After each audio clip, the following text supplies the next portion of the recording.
Depuis le début de la pandémie, nous nous sommes mobilisés plus que jamais pour maintenir nos services à la population genevoise. En matière d'eau potable, nous avons renouvelé et déplacé plusieurs centaines de mètres de conduite. Nous avons aussi pu terminer de lourds travaux de maintenance au jet d'eau. L'abaissement partiel du Rhône a été un autre temps fort avec 1,2 million de sédiments évacués pour éviter les inondations dans le centre de Genève. Nous avons atteint la première phase de rénovation de la steppe de Villette qui va traiter les micropolluants des eaux usées. Nous avons innové en formant les collaborateurs et collaboratrices du gaz grâce à la réalité virtuelle. La mise en service du premier nouvel autotransformateur du poste de Fortail a aussi été un beau défi pour nos équipes. Nous avons poursuivi la construction de l'usine des Cheneviers de 4e génération, avec la mise en place de nouveaux équipements de valorisation énergétique des déchets. Et pour toutes nos activités, toujours dans le souci de réduire emprises, nuisances et délais des chantiers sur le domaine public. Le pilotage de crise mis en place début 2020 pour gérer la situation liée à la pandémie s'est poursuivi en 2021 et nous a permis d'assurer la continuité des activités de SIG.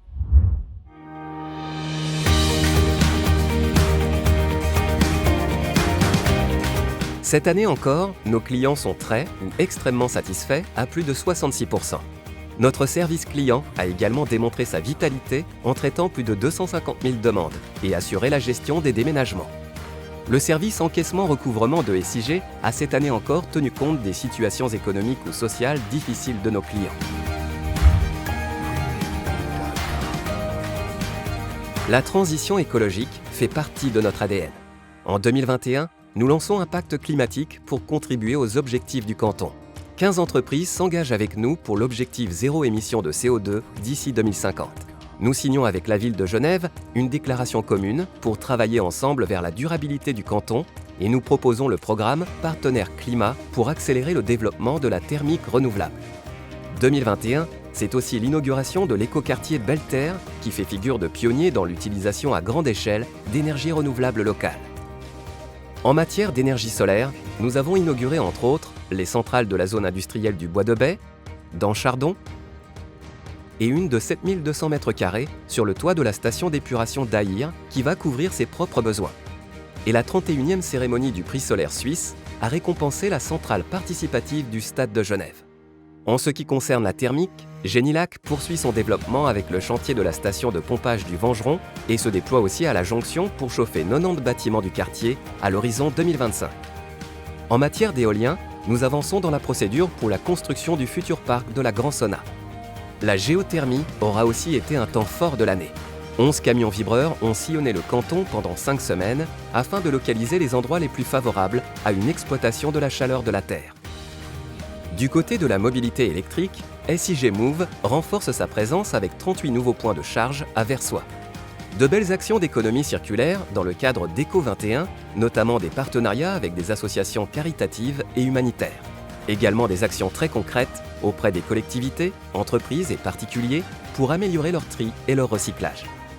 L'année 2021 aura aussi été marquée par le premier million récolté sur la plateforme SIG Impact et les trophées SIG de la transition énergétique qui récompensent 13 entreprises genevoises engagées en faveur des énergies locales et renouvelables. La transformation numérique représente un enjeu majeur. Exploiter le potentiel technologique tout en appliquant les principes de sobriété numérique. En 2021, le microgrid de l'espace Tourbillon à Plan-les-Ouates a été mis en service et nous avons signé le contrat dans le cadre du projet Quai Vernet. Un deuxième centre informatique SIG a été mis en service et nos 2 data centers sont désormais sur des sites SIG. Dans le contexte de la crise sanitaire, nous avons mis notre réseau radio longue distance LoRa à disposition pour la vaccination à domicile. Au hackathon Smart City Experience 2021, nous avons démontré que la transition énergétique est avant tout sociétale. L'initiative Smart Geneva à laquelle SIG a participé permet de prioriser les projets d'avenir durable au sein du Grand Genève. Nous avons fini de mettre en service la totalité du programme de cartographie CIRS qui visualise les tracés exacts des réseaux SIG sur une plateforme informatique. Et toujours dans l'idée d'améliorer l'efficience énergétique et le partage de données, nous avons mis en place un outil de flux d'acquisition des données en temps réel et nous avons déployé plusieurs projets pilotes en zone industrielle et urbaine. Notre mission, c'est aussi d'être un employeur responsable et bienveillant. Cela a d'ailleurs été récompensé par le prix Meilleur employeur pour la 5e année consécutive. La santé au travail des collaborateurs et collaboratrices a cette année encore été au cœur de notre culture managériale. Afin de diminuer la fréquence et la gravité des accidents de travail, nous continuons de développer une culture de la sécurité. En 2021, nous avons renforcé notre dispositif d'aide assuré par les ombudsman, une femme et un homme, et en matière d'inclusion, nous renforçons notre engagement avec un programme dédié aux personnes en situation de handicap. Nous obtenons d'autre part le label LGBTI+, pour notre politique d'inclusion et de diversité. Cette année encore, et malgré la crise, nous avons su démontrer notre capacité de résilience économique en assurant en continu une gestion financière basée à la fois sur la mitigation des risques et la recherche d'une performance équilibrée, évitant ainsi des fluctuations importantes des tarifs de l'électricité et du gaz. Nous continuerons à mobiliser tous nos moyens afin de contribuer au dynamisme et au développement du tissu économique genevois en tant qu'acteur économique responsable.